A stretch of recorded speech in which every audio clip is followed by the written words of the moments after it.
BBA 104, Indian Ethos and Business Ethics, 4th Unit, Indian Value System.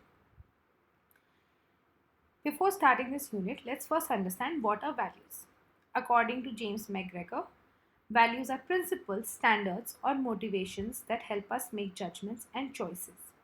According to Gordon Alpert, values are broad tendencies to prefer certain states of affair over others.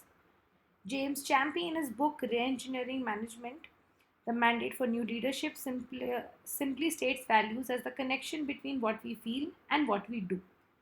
Professor S.K. Chakrabarty describes values as deeply ingrained emotions or feelings or dispositions which impel and direct them use of our intellect and reason for deciding our ends and the means to be used to attain them. Milton Rockich expresses values as an enduring belief that a specific mode of conduct or end state of existence is personally or socially preferable to an opposite or converse mode of conduct or end state of existence, and a value system as an enduring organization of beliefs concerning preferable modes of conduct or end state of existing along a continuum of relative importance. These are different definitions from different people who would have come to these words from their own course of experiences. One thing which is common in all of these definitions is that they have said that we perform actions. All of us have to perform actions to achieve our duties or to do our karma. Now, while performing these actions, we take the decision of what is right, what is wrong, what should be done, how it should be done, if it is impacting someone, not impacting someone. The decision making of while doing an action or taking a decision, what is the driving force? In all of these definitions, that is what is common, that they have all called it values. The driving force between all of these, all of the actions that we perform, how we decide to perform that action, when we decide to perform that action, all of that has something coming from within us, helps us to take that decision. And that which is what is coming from within us is called values. That's what we understand from all of these definitions, which helps us to move further to the topic Indian value system. Now, what does Indian value system talks about? In the early Indian value system, there are two types of values called the Sanatan and Yug. Sanatan represents the ancient and the imperishable everlasting, whereas Yug represents the current times and age. Sanatan comprises core or eternal values called Shruti, which has been passed down by word of mouth from generation to generation, whereas the Yug comprises various laws, regulation called Smriti, which are suited for people in different countries, different ages, times or generations, and different circumstances or days, Kal, Vartaman, respectively. Vedas and Upanishads are considered an authentic source of Srutis, whereas the Manusmriti and Yajnavalkya Smriti are examples of Smritis. In case of conflict between Sruti and Smriti, Sruti always prevails. Respect for all, trust and cooperation, self discipline and restraint, containment of greed, creativity, and quality are some of the values deeply rooted in the Indian culture for righteous conduct. Now, we have read some very heavy words throughout the slide. Let me simplify them for you. They said that there are two types of values, the Sanatan and Yug. Sanatan is the ancient, which we've already happened in the past, which work as guidelines towards us. They can tell us this had happened, which led to this thing. This happened, it led to the other thing. We can see the repercussions of various activities or actions performed in the world. And Yug talks about what is happening currently, what is happening right now in this world. That is what Yug represents. Now, whenever we are in a state of confusion, let's understand it in a very layman example. Let's say, I am in a situation of conflict and I am not able to reach a decision. What do? We go back to someone who has experience in that field or who might have gone through a similar situation. We go back to them to seek guidance, to seek what did they do and how did that action end up. That is what we do with the Shrutis here, which is called the Manusmriti, or the other, we have given example that has been quoted. We go back to them to understand of how we can perform that action and how we can achieve the desired result. Maybe what had been done in the past is not the result you want to achieve right now, and that is how it might differ in a yug and a sanatan. Right? So that's what this talks about. In the Indian value system, we are currently operating in the Kali Yuga, and what we have to perform in this might not be same in the previous yugs. So we need to develop our own experiences. We need to develop our own course of action, but we can always refer back to our past to make sure that we are taking a more calculated action and have the least negative impacts created from that. Now, let's understand the role of values in an organization. Firstly, the development of employees. Managers can use the value system for all round development of their employees. Values aid to vision. These help to develop the knowledge and moral growth of employees. Motivation. Values can act to awake your hidden talents in you. You have it in all you to go ahead with courage and faith to realize your full potential. Motivating oneself and motivating others to call for ethical and right values in organization. Underlie managerial behavior. Study of values is fundamental to the understanding of managing and organizational behavior. The value orientations of manager underlie managerial behavior. Helps in bringing change. Organizations are united through values. Values are facilitated organizational change when they are reassessed and brought in line with the organizational structure, objectives. Work ethic, skill, initiative, habits, attitude, work manners, interpersonal vision, a challenge to change, and quality of work produced constitute important elements in the mindset of any worker today. Ethical and timeless value plays a strong role in doing a good job. Values can create a belief that work has intrinsic value for its own sake. This slide talks about the role of values in an organization. Let's again understand it with the help of an example that you're working in an organization, and what we have understood in the previous units, all the motivation and all the development of, of an individual is coming from within. So how does an organization help you to achieve that goal? That's what this slide talks about. As a manager or as a founder of an organization, you can focus that I have an employee, and that employee should not struggle for their self development. I should provide them an environment in which they feel that they are growing, they're learning new skills, they're growing as an individual. This will help them stay with the organization because they feel that this is an environment which is giving me what I want to achieve in life, which automatically brings us to the second point, that is motivation. If a person is feeling that they're growing within an organization, they will be highly motivated to work towards it or work for it. That if I'm performing this task, it is helping me in self growth, it is helping me in self introspection, it is helping my self development. So they are going to be highly motivated. And the best motivation that you can expect from an employee is something which comes from within and not from external sources like a bonus or a salary upgrade. That would be a very small time motivation source which will not be sustained over a period of time. But if it is coming from within, it is coming from the person themselves, they will stick to that job for a longer period of time. Underlie managerial behavior.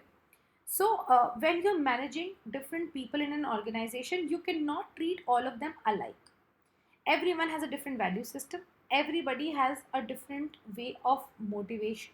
Something can work like a negative motivation for one person, but positive for the other. Now, how do you treat? But as manager, you cannot uh, develop a motivation plan for your 150 employees separately. So, how do we achieve that in an organization? That we say our organization has its own value system. Some things are acceptable in our organization, but some things won't be. Like if you are 10 minutes late to the office, we might forgive that. But if you give the promised deliverable 10 minutes later, that might not be accepted. That is the value system of an organization. In some another one, it could be vice versa. You come late, that might be problematic. But if you're giving some work 10 minutes later, that might be acceptable. So now you need to develop a value system for your own organization to ensure that you can guide your people towards the common goal with uniformity towards each employee. The fourth point is helps in bringing change. Organizations are united through value, as we just discussed in the previous point. And if you have your own values, if you have your organization, your people are connected with the organization, they're motivated by the organization, and they feel fulfilled in the environment provided to them. It helps bringing in change. Change in something that nobody wants to address, but that is also something which is a constant in this world. We like to be in a comfortable zone when we like to lead our life in that same way. But does that happen? No. We all have to be promoted from one role to another, evolve from one role to another. While doing that, we feel a certain amount of unease or discomfort at our end. Now, but if we have a strong value system, if I feel the dedication towards my organization, if I feel the relationship with my organization, then if my organization is expecting something out of me, I will be ready or willing to do that, ready or willing to accept that change and help become that agent of change to help that in the organization. Because let's say if we have 150 employees, there might be some outliers like a 20 or 30 people who might not be feeling that connection with the organization, but the other 110 or 20 people are feeling that they can become the agents of change. They can motivate their colleagues to bring in that in the organization. And imagine how smooth that transition will be for an organization. All this can happen only if you have a strong value system, and that value system has been communicated to your uh, employees in the manner it was supposed to, strengthening your organization to the core. Which brings us to the work ethic. When you have a value system, when you have communicated to your employees in various manners, maybe through a code of conduct, code of ethics, or just by ensuring that there has been management by wandering around, chit chatting with your employees, understanding what the organization is expecting from them, you develop a certain work ethic. You develop how you want to work in this organization, what is acceptable, what is not acceptable, what is correct in this organization, what is not. That makes the culture of the organization stronger when you have a stronger work ethic. So this is the value system that you can imbibe in an organization, which will help you achieve the common goal of any organization, that is to earn and maximize profit. Now let's talk about Indian values in management.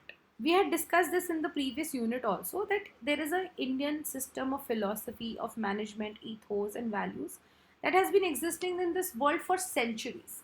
But we have not been able to propagate that at the level it deserves, or at the level it has been outlined for us at the world level forum. So let's discuss how our Indian system is operating or working in comparison with other ethical systems like the Japanese or the Chinese. The value systems in societies differ considerably because the value systems are built through centuries. Japanese and Chinese ethical values differ considerably to the Indian ones. The main issues in ethics are the academic discipline of business ethics require approval and support of industry in those countries. So that is the reason we cannot have a uniform code of ethics for the entire world, and it will change dynamically for each geography. Equal treatment of technical and human resource in management. In Japan, human resource is given more weightage. You treat the mankind, when we learned about the man machine relationship in the previous unit. So here it quotes as an example that in Japan, in the man machine relationship, the human resource is given more weightage. Your machinery is not, and technical resource is not. Social justice and efficiency should go hand in hand. If I am asking a worker to work for more than 12 hours and not paying them, am I being just with them? No. Will their efficiency will be the same after 8 hours of working? No. So that's an example of how social justice and efficiency go hand in hand. And if you are not just to them, you might not get the sort of efficiency that you're expecting from them. In Japan, ethical management's already in place since last 2 decades with emergence of large business houses and MNCs. In China, the importance of business ethics is felt and being practiced under the conditions of contemporary market economy. So again, that could be different in all of the countries. Japanese consumers are more willing to support business that were identified as socially more responsible than Chinese. We do not have an example for India quoted here, but that is something we can think about. Do we as consumers take our purchasing decisions based on how the company is behaving socially, how they are contributing to society, or we are just fulfilling our needs? As we have four primary needs as consumers: price, quality, convenience, and need. So, when you're talking about those, some consumer the highest priority could be price. So they could be buying a some product which is extremely high price or low price according to their need at that point of hour, without considering the fact how the society, the organization is fulfilling their corporate social responsibility, or how it is giving back to the society. So that is something that Japanese do not do. Japanese engage in purchasing decisions from the businesses that are identified as more social, and Chinese are also not engaging in that practice. They are more towards capitalism than the Japanese.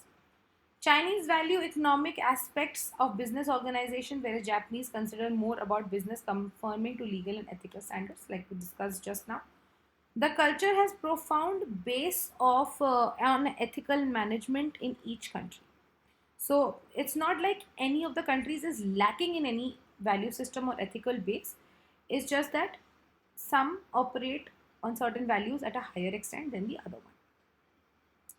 Let's look at a comparative values profile for Indian culture, US culture, and Japanese culture, as these have been some prominently identified culture system or value systems. So if we talk about individualism and collectivism, US cultures, individuals take a decision, not a collective decision. Indian culture, life is pre-planned and human action is predetermined. Whereas in Japanese, there is groupism. So if I take an example here, in US culture, an 18-year-old boy might want to go and buy a car for themselves, and they will take this decision at an individual or unit level. In Indian culture, we say ki no, you're still in brahmacharya. You once you engage in your next ashram, that's when you are supposed to engage in these worldly or materialistic joys, when you get married or when you have a family. And Japanese, you might take this decision as a group. Okay, the parents might be involved in the decision of the child that whether they should get this or not. Second, in US, I can change work to achieve objective commitment to the organization.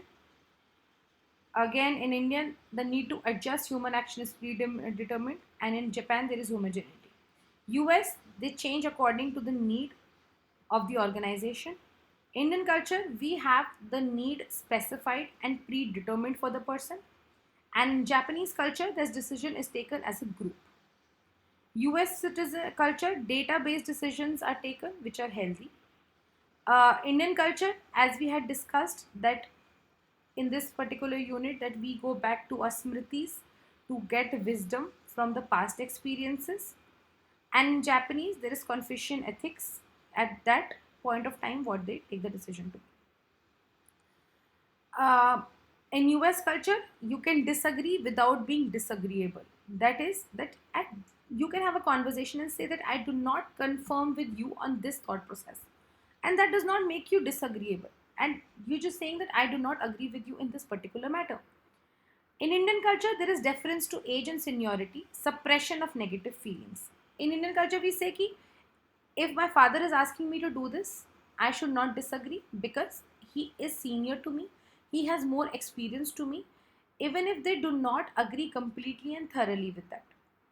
And in Japanese culture, you listen to the high education levels, that someone has read more than me, someone has more experience than me or knowledge than me. So you listen to those people and you take the decision accordingly.